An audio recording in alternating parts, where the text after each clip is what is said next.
'n geseënde 2026 vir al ons Encounters kykers van die Encounters familie, myself en die Encounters familie, 'n geseënde en 'n voorspoedige 2026. Nou, vir jou wat laasweek ingeskakel was, ons het begin deur te praat oor die pad na verandering, en in elk geval, ek hoop dat jou rustyd, jou vakansie is nog baie geseënd, maar ons hou vir jou geselskap hier op Encounters en ons kry jou reg vir 2026. So vandag wil ek weer praat oor die pad na persoonlike verandering, en ek gaan praat, dis die tweede gedeelte van hierdie boodskap of lering of preek, wat jy dit ook al wil noem. Nou, kom ek noem hierdie ding, geliefdes, jy kan nie in 'n nuwe jaar ingaan met ou gewoontes en jy verwag die nuwe jaar moet anders wees nie.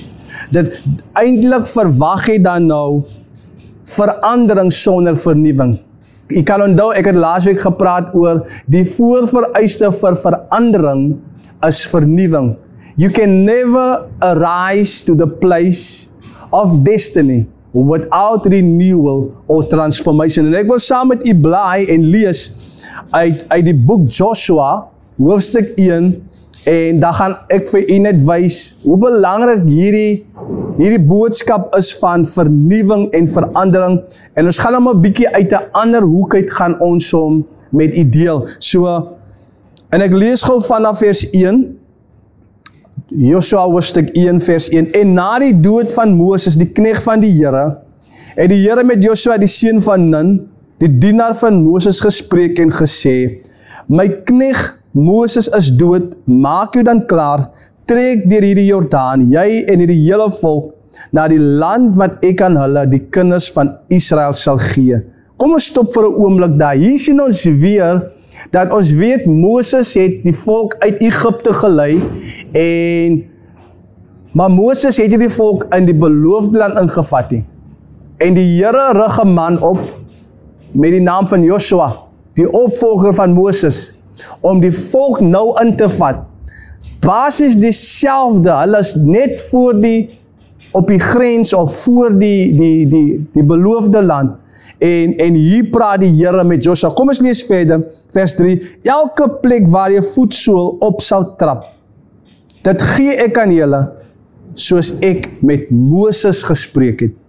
Van die woestyn en hierdie Libanon af, tot by die groot rivier, die Efraat rivier, die hele land van die Hetiete, en tot by die groot see in die weste, sal julle grondgebied wees. Niemand sal voor jou stand hou, al die dae van jou lewe nie. Soos ek met Moses gewees het, sal ek met jou wees. Ek sal jou nie begewe, en jou nie verlaat nie.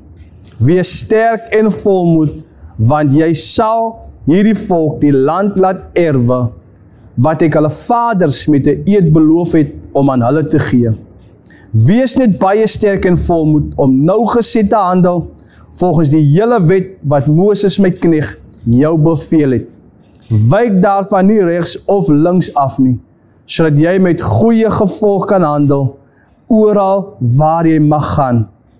Hierdie wetboek mag nie uit jou mond wyk nie, maar bepeins dit dag en nag, sodat jy nougeset kan handel volgens alles wat daarin geskrywe staan, want dan sal jy in jou weë voorspoedig wees, en dan sal jy met goeie gevolg handel.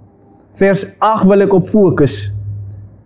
Die Here sê vir Joshua, hierdie wetboek mag nie uit jou mond wyk nie, maar bepeins dit dag en nag, sodat jy nougeset kan handel volgens alles wat daar ingeskrywe staan. Nou hoor hierso, want dan sal jy in jou weë voorspoedig wees, en dan sal jy met goeie gevolg handel. So, ek gaan nie praat oor voorspoed per se nie, maar ek wil praat weer oor die pad na persoonlike verandering. Jy sien, en ek wil vers 8 vat as die gedeelte wat ek en jy gaan op fokus vir hierdie tyd, waar die Here vir Joshua sê, hy sê, bepeins, en die woord bepeins beteken om te mediteer, dit beteken om te oordink. En ek wil bynoem dat om te bepeins of om te mediteer is 'n groot faktor wat 'n rol speel op jou en my pad na persoonlike verandering. Nou kom ons gaan kyk net vir 'n oomblik, wat beteken hierdie woord, en ek gaan die woord vat meditate. Ons gaan dit gou in Engels vir u verduidelik. It means to ponder, it means to contemplate, or to muse over. Kom ons gebruik die woord ponder. To ponder means to dwell on something, to think about something over and over and over again. It means to repeatedly think about something. To think about something carefully for a long time. Jy sien, dit is wat die woord mediteer of bepeins eintlik beteken. So wat die Here dan sê vir Joshua, hy sê hier is die wetboek, hy sê hier is die manual, maar wat ek van jou verwag, Joshua, seun van Nun, vir jou om hierdie volk in te vat, as dit ook een van die faktore wat jou gaan help. En hy sê, as om hierdie wetboek te bepeins, om oor en oor en oor aan hierdie wetboek te dink, om dit to meditate, to ponder on it, to think it over and over and over again. Jy sien, and anything we do repeatedly, ek wil dit noem, if it is thoughts, feelings or behavior, it gets wired into our brains. Jy kan maar gaan kyk, repetition is the mother of all learning. En nou moet ek en jy verstaan dat wanneer God met ons praat en die Here sit 'n emphasis op iets in ek en jou lewe, daarom is het belangrik om te verstaan, what is the emphasis of God in my life at this time and season? Dit is baie belangrik, familie. Waarop lê die Here klem wat ek en jou se lewe betref? Jy sien, en ek noem dit die ander dag vir iemand, dat dalk was jy het gehou van bid, en as weet, gebed is altyd deel van ons lewe, dis deel van ons journey. Maar nou die Here in jou nou al getrein, jy's geleer, jy's opgewasse in gebed. En nou kom daar 'n seisoen wat God iets anders in jou gemoed of in jou lewe wil inbou, wat jy in moet groei, wat jy in moet sterk word. Maar dan wil ek net bid. Maar dalk wil die Here nou hê, dis nou 'n seisoen in my lewe waar ek klem moet lê op studie, waar ek moet studeer, wat ook al die onderwerp is. En soos belangrik om dit te verstaan. Maar nou, ek wil gou by 'n punt kom, verstaan julle ding, familie, dat, onthou, nou was dit nie net Joshua wat uit Egipte kom nie, maar daar is ook 'n hele klomp mense saam met hom wat uit Egipte kom. En as ek en jy dit bietjie kan inkyk, dan kan ons nou begin 'n idee kry, hoekom die Here vir Joshua sê, bepeins hierdie wetboek dag en nag. Hoekom? Want dit kan baie challenging word vir Joshua, wat nou die leiders van hierdie volk, want hy is nou tussen mense wat uit 'n slawehuis kom. Hulle was gewoon vir jare in 'n sekere siklus. Hulle was gewoond aan dinge 'n sekere manier doen. Onthou, Egipte is die plek van, jy weet, is letterlik die slawe. Nou gaan weer praat oor Egipte. Maar nou is dit belangrik dat die Here sê vir Joshua, hy sê, jy moet hierdie wetboek, moet jy dag en nag oordink. En wanneer jy dit dag en nag oordink, gaan jy nie anders kan as om dit later te begin praat nie. Dat whenever challenges kom, dan gaan die woord by jou uitkom, die wetboek gaan by jou uitkom. Jy sien, daarom noem ek, familie, dat is belangrik dat ek en jy deur die proses van vernuwing moet kom, sodat verandering kan plaasvind in ons lewe. En so wat nou gebeur, along the journey, soos in die geval van Joshua, gaan Joshua baie kere hoor van die verlede. Gaan Joshua baie kere hoor van die uitdagings van Egipte. Want onthou, nou is 'n klomp mense en hulle praat een ding. En hierdie goed kan later so oordonderend word, dat later praat jy soos die mense praat, en dit is hoe dit is. Birds of the same feathers, of voëls van een vere, wat die spreekwoord ook al mag sê, daar so, ons verstaan dit, maar dat as jy verlang tussen mense is, wat een ding praat, dan later bevind jy jouself, oor die selfde ding ook oor en oor praat. En familie, en ek het agtergekom, dat as het kom by bepeinsing, as het kom by meditering, dan is ons nie baie geduldig, want om te mediteer op iets, vra van jou en my geduld. Dit vra van ons tyd. Maar ek wil vir u iets uit die woord van die Here bring, wat jou vandag gaan help, om hierdie strategie, hierdie beginsel, hierdie art of meditation in jou lewe toe te pas. En ek wil u gou vat na, en ek gaan dit sommer vryliks aanhaal, ons onthou toe, voor die opvaarding van Jesus, het Jesus vir sy disippels gesê, en het aan hulle verskyn, en gesê, hulle moet wag in Jerusalem. En ek wil gou vir 'n oomblik wil ek fokus op die woordjie wag. Want wat nou gebeur is, the average believer is not patient. Ons lewe in hierdie wêreld wat, kyk, as fast, as spoed man, al die pad. As jy wakker word, dan begin die spoed. Die enigste tyd waar ons regtig uit hierdie spoed, uit hierdie gejaag kom, is wanneer ons gaan slaap, is wanneer ons rus. Maar wanneer ons wakker word, daar's mense wat vandag saam met my kan relate, dan begin die een ding op die ander ding. En die kinders moet reg gekry word, en die kos word reg gekry, en so gaan het, en jy moet reg gekry word, en is werk, en is al hierdie verantwoordelikhede. And so we get tired of waiting too quickly. Maar daar's 'n resep, of daar is sukses om te wag. En jy sien wat nou gebeur, terwyl die Here vir sy disippels sê om te wag in Jerusalem, glo ek met my hele hart, dat hulle het nie net gewag en idly gewag nie, maar hulle het gewag en bepeins.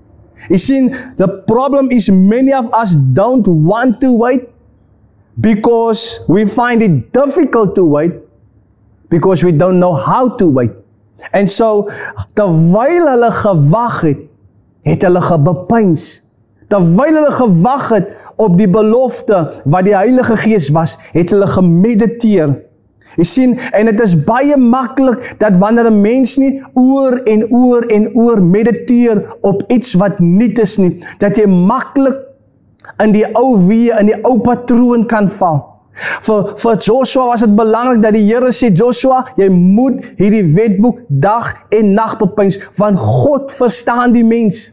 God verstaan hoe die brein van die mens werk. God weet dat wanneer ons nie verlang, tot wanneer ons nie hierdie ding in ons stelsel kry nie, as hierdie ding nie vasgelê in ons harte is nie, dan is dit maklik om weer terug te val in die ou patrone, in die ou gewoontes. En jy kan onthou dat elke keer wanneer Israel in die woestyn 'n challenge ge-encounter het, dan het hulle baie kere verlang na die vleispotte van Egipte. Hoekom?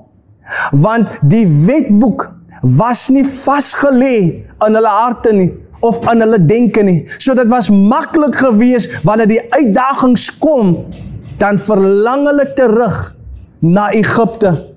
Maar die Here kom met 'n oplossing vandag, en die Here gee vir ons 'n uitkoms na verandering toe. Die Here wys ons die pad na verandering. In die geval van die volk van Israel, Joshua ingesluit, was dit om die wetboek te bepeins, dag en nag. Hoor wat sê die psalms, hy sê in Psalm 1, die man wat die wet van sy God dag en nag oordink, sal wees soos 'n boom wat by waterstrome geplant is. Hy gee sy vrugte op sy tyd, en alles wat hy aanpak, is suksesvol.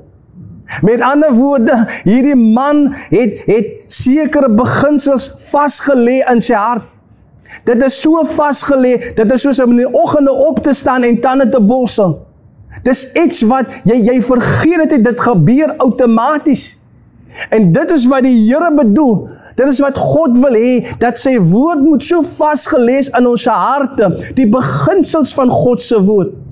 Die weë van God moet so vasgelees wees in ons harte, dat dit gebeur outomaties, dat wanneer ding op my pad kom, dan kom die woord en die woord staan op.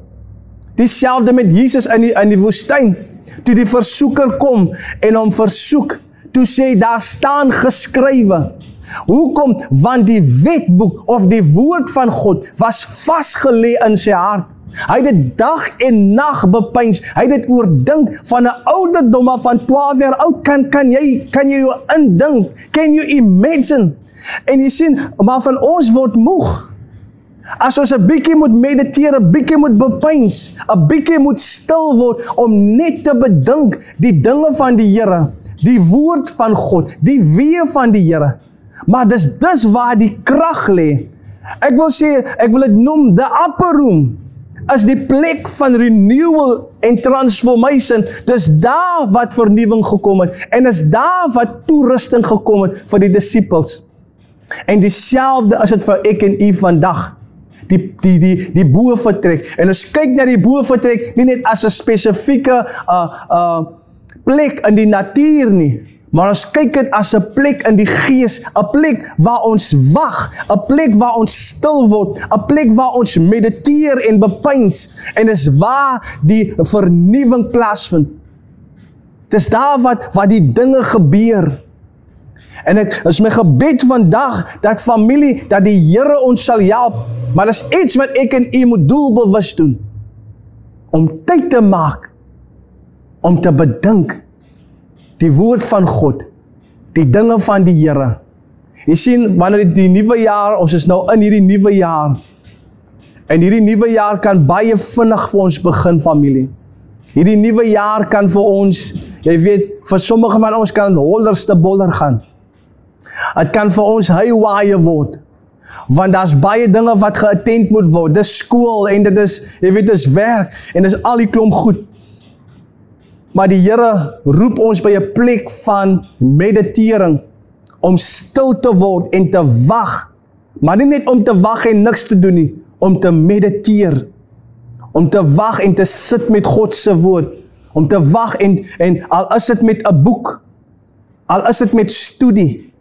Soms moet ek 'n woord studeer, soms moet ek 'n onderwerp studeer, terwyl ek wag, terwyl ek die Here vertrou vir die verandering, as ek besig om my te vernuwe. Ek sit nie rond nie. I make good use of my time. Ek lê nie rond en doen sommer net dinge, en jy weet, ek is op die een social platform na die ander een. Nee, daar's tyd vir daai dinge. Maar as ek regte verandering wil nodig het, dan sal ek iets moet verander in myself. As ek verandering in my tydelike lewe wil sien gebeur en posvat, dan moet iets in my verander. Ek moet anders kyk na die lewe. Maar om anders te kyk, moet ek 'n vernuwing bring. Ek sal moet nuwe gewoontes moet aanleer. En dit gaan dissipline kos. Maar dit is al die pad, die moeite werd, familie. Jy sien, after all, it is your life. Niemand gaan dit vir jou doen nie. Niemand gaan jou lewe vir jou verander nie. En dit maak nie saak hoe groot jou droom is van verandering nie. Maar as daar niks vernuwing in jou en my plaasvind nie, sal verandering ook nooit plaasvind nie. Daar sal die transformasie kom nie. Ek wil 'n voorbeeld maak. I expect change in my finances, but I do the same thing month in and month out. Hoe kan ek verwag dat daar verandering in my finansies kom, as ek elke maand dieselfde ding doen? Maand in en maand uit. En ek vertrou die Here vir verandering. Ek moet vernuwing bring in my denke rondom finansies, in my beplanning rondom finansies, in hoe ek na geld kyk, moet daar vernuwing kom in my hart, in my gemoed. En wanneer die vernuwing in my plaasvind, sal ek die verandering sien in my finansies, sal ek die verandering sien op 'n maandlikse basis. En dalk sal dit miskien nie die eerste of die tweede maand gebeur nie, of dalk miskien ook nie die derde maand nie, maar ek kan nie beloof dat solank as wat ons vernuwing inlaat en toelaat in ons harte, dan is verandering onvermydelik. Dan kan ons sê, change is inevitable. Daar's geen manier dat dinge dieselfde vir jou en my kan bly nie, as ons tydig en ontydig besig is met vernuwing. Word verander deur die vernuwing van julle gemoed. Ek kry nuwe inligting. Ek kry nuwe kennis oor hierdie area van my lewe. Jy sien, ons praat die afgelope 2 weke oor die pad na verandering. En dit is al die pad die moeite werd, familie. Ek en jy sit stil en ons maak tyd. En ek gaan u guarantee, daar moet verandering plaasvind, as daar vernuwing kom in jou en my gemoed.